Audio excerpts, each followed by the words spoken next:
rare adventures of Biggles.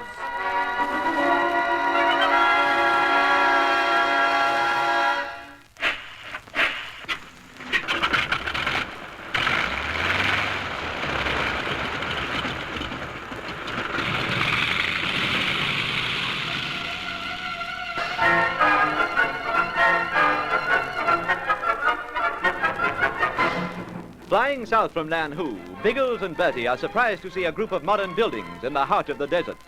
They're a long way from the place and don't recognize it as an aerodrome until a jet plane zooms into the sky.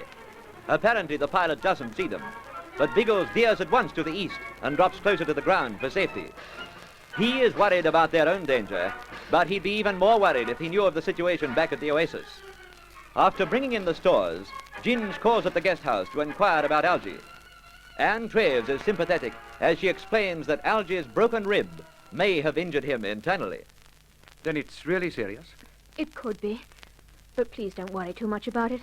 We'll do all we possibly can for him. But he'll need an operation, hospital treatment. Well, we can give him neither out here. But I understand you've brought medical supplies with you. Oh, yes, we've just carried them in from the desert. Well, if we find what we need amongst them, Father Dubron believes he can treat your friend without an operation being necessary. I hope he can. It's not only poor Algie, but this makes the situation so much more dangerous for all of us. That'll have to be your department. Leave us to look after your friend. Oh, of course. You said something about taking him to the caves. Yes, that was because of the danger. He'll need absolute quiet. You can imagine what would happen if he were captured and ill-treated. You would think he'd die. I'm afraid so. That dreadful man, Colonel Ma Chang, wouldn't show him any mercy because he was ill. He'd probably delight in treating him badly because of it. We aren't going to let that happen. I'll grab Britson and we'll carry him across to the caves right away.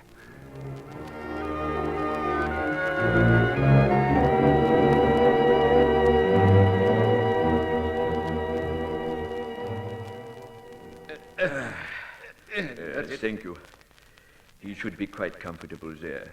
How long will he stay unconscious, Father Dubron? Have no fears because of that, my son. He regained consciousness while we were examining him, and we gave him a sedative. It was better that he should feel no pain during the movement. Yes. Anything else you'll need in here? I think not. Miss Trave and Miss Summers will bring across the medical supplies. If there is more required, I shall send word to you. Now you remain at the guest house. Yes, that's the best place for our headquarters, don't you think, Hornick? For the time being, yes. But as you see, these caves offer a wonderful hiding place. My word, they do. We must be well back under the cliff. This is one of the deepest. We were shown hidden tunnels by Ming and the abbot Ching Fu. I doubt if anyone else could find them. That may come in very useful. The caves are fascinating, monsieur. You will find it well worth your while to spend an hour or two examining the paintings and carvings of Buddha on the walls. Some of them, monsieur, are exquisite. They look very interesting. But I won't waste time with them yet. There's too much hanging over our heads. The strip to be cleared, the possibility of an attack, the prisoners at Tung Wang. You better show me right over the oasis, Hornick. Then I'll be able to make my plans. That would be wise. Shall we go at once? If you don't mind. See you later, Father. I hope everything goes all right. Have no fears, my son. Constantly we shall watch over your friend.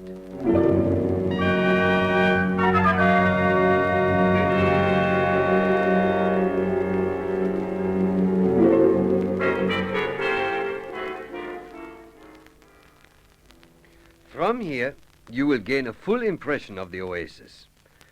As you see, we are standing at the widest point. It's almost triangular, isn't it?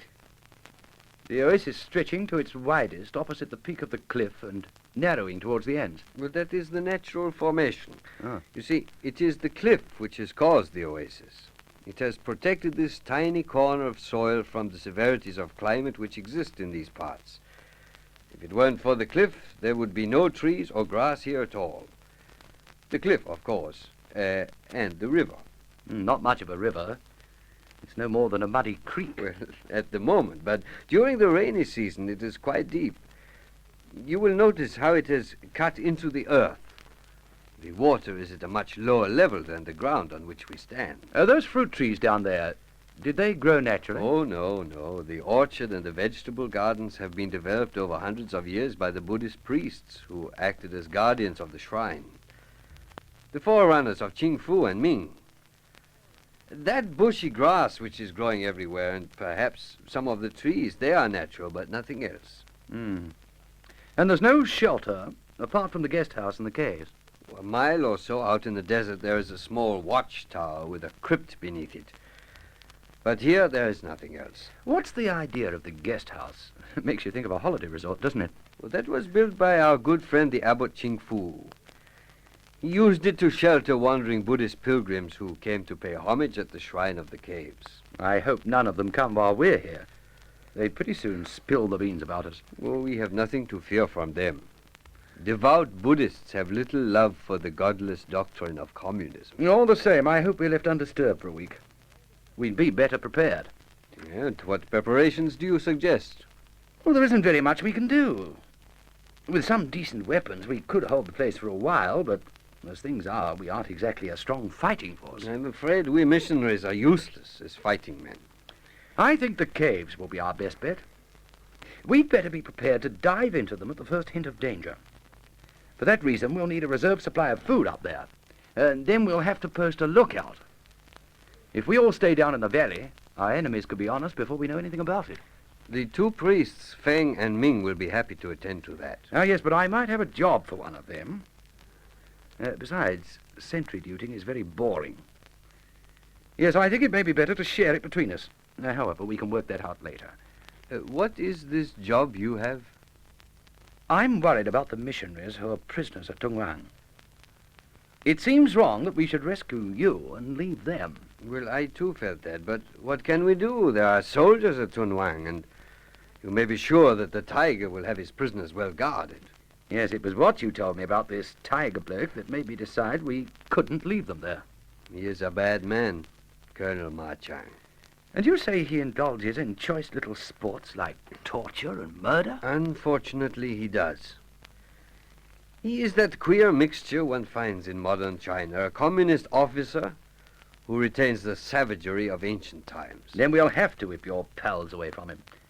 I'm not going to leave them here to be tortured to death. But there is nothing would give me greater pleasure, but how? Are Feng and Ming well known in Tungwang? Well, I know Ming has friends in the town, but they certainly wouldn't be well known. Well, that's ideal. Do you think he'd be willing to slip in there and see what he can find out about the prisoners? It would be very dangerous. If the soldiers learned who he was. But I'm sure he will do it. All right. Speak to him about it. And if he's game, send him off tonight.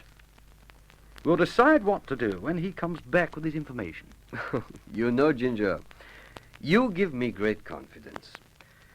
We have been waiting here for months without a plan of any kind. And now, within a few hours of your arrival, you have worked everything out exactly. Not everything. Our most important job is going to be the landing strip. All our plans will be useless unless Biggles can land the plane next week. Tell me, how long will it be cool enough for us to go out and survey the ground? Well, I should not advise it before 4 o'clock. If we go out early, we will be in great danger of heat stroke. No, we don't want that to happen. There'll be plenty for us to do until then, so we'll go out sharp on 4 o'clock. I won't relax until I know we're ready for Biggles to come back.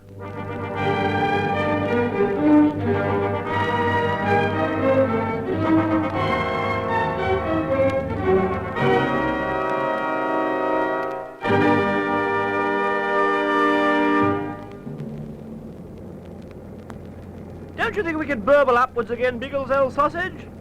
I mean to say, it's awfully nice to be chummy with the ground, but not with those awful rocky crags about. I'll dodge them. We're not going to show ourselves to the blokes at that aerodrome. But we must be barely miles away from it now. Not so far. We've been twisting and turning because of this terrain. I'll give it another half hour and then grab some height. Stark-looking place, isn't it? No life at all. There's probably some bird life over in that mountain range. Maybe some animals there, too. Well, unless they're awful valley nitwits, they'll stay there. Nothing in its right mind would waffle out into this desert country. Except us. Well, we ought to have our heads read. I decided that years ago. Biggles, there's something in the sky. Small speck. Where? Straight ahead. It's growing bigger. Sizzling sausages, it's an eagle! What? Look out, it's gonna fly into us! Holy smoke! Oh, straight in the belly windscreen. Baked potatoes if it had hit the props. Well, this is bad enough. Look at that perspex, will you? I say, how awful. Poor thing sort of flattened all over it. Can't see a darn thing. What's it like from your side? Possibly useless, old bean. Just a mess everywhere. Oh, it's horrible. Worse than that, we are flying amongst these crags, don't forget. Now I can't see them. Sizzling sausages. I say, for Pete's sake, for the sake of us lissies, grab hold of a spot of that height you were talking about. Quickly, old bean, or we'll burble into a valley mountain. Well, I didn't want to go up yet, but I suppose I'll have to.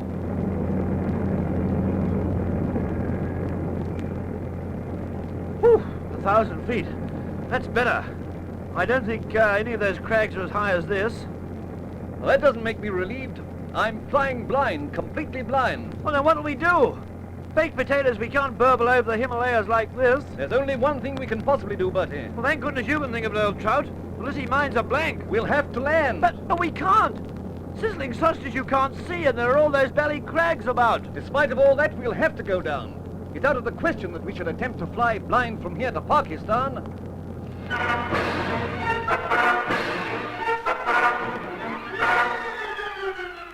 Biggles knows as well as Bertie the tremendous dangers ahead of him. Can he possibly bring the plane down safely?